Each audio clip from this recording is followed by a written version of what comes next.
আমাৰ পিতৃদেৱ ৪২ৰ গণ আন্দোলনত অংশগ্ৰহণ কৰিছিলে। পিতৃদেৱ আছিলে এগৰাকী শান্তি সেনাৰ নায়ক আছিলে। কলিয়াবৰৰ চতিয়ালত নায়কৰ প্ৰশিক্ষণ হৈছিলে। সেই নায়কৰ প্ৰশিক্ষণ হওঁতে তাত শ্ৰেষ্ঠ স্থান পাইছিলে। পাই পেলাই তেতিয়া বৰহমপুৰত নায়ক হিচাপে মনোনীত হৈ তেখেতে বৰহমপুৰত থাকিলে বহুদিন।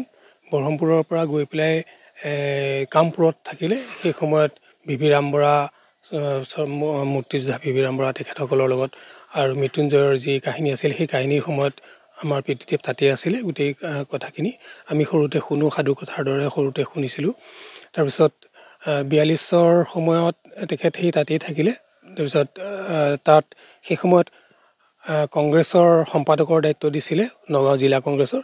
কিন্তু সেই ৰাতি পুলিচৰ হাতত ধৰা পৰি তেখেতক যোৰহাট জেললৈ পঠাই দিয়ে। যোৰহাট জেলত অলপমান দিন থকাৰ পিছত কুশল কোঁৱৰৰ লগত একেলগে আছিলে আমি দেউতাৰ মুখত শুনা মতে। তাৰপিছত শিলচৰ জেলত থাকিলে এবছৰ। তাৰপিছত তেখেত মুক্তি পাই আহিছে।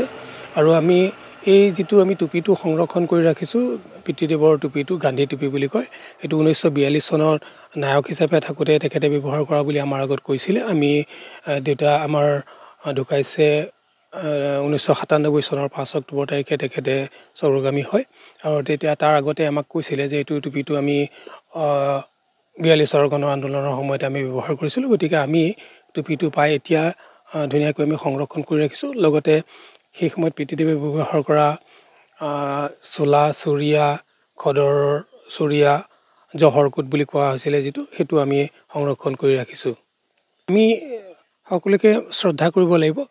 আমাৰ পিতৃদেৱে যিখিনি কৰ্ম কৰিছিল সেই কৰ্মখিনিক আমি সদায় শ্ৰদ্ধা কৰি আহিছোঁ।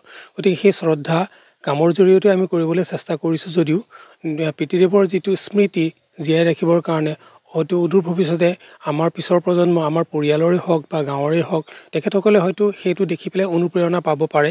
এই ভাৱটো আমাৰ মনত উদয় হৈছিলে। আৰু সেই মনটোত ভাৱটো উদয় হোৱাৰ কাৰণে আমি পিতৃদেৱে ব্যৱহাৰ কৰা সকলোবিলাক সামগ্ৰী ঘৰতে সুন্দৰকৈ আমি ৰাখি থৈছোঁ।